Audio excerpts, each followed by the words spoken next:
যখন চাকরি করা মেয়েকে বিয়ে করে। মা আমি অফিসে বেরোলাম। হ্যাঁ এ কি বৌমা, তুমি এসব কি পরেছো? হ্যাঁ তা তুমি এই চুড়িদার না কি এইসব পরে তুমি অফিসে যাচ্ছ? তো কি মা আমি শাড়ি পরে অফিসে যাব?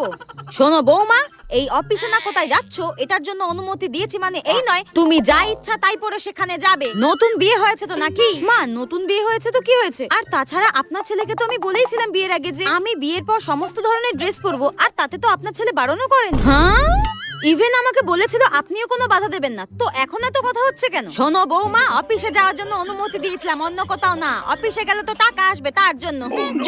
শুনুন মা, আমি বিয়ের আগেই যা বলার বলে দিয়েছি। এখন যদি নতুন করে আমার উপরে এইসব চাপিয়ে দেন আমি মানতে পারবো না। আমি কিন্তু স্রেফ আমার বাপের বাড়িতে চলে যাবো।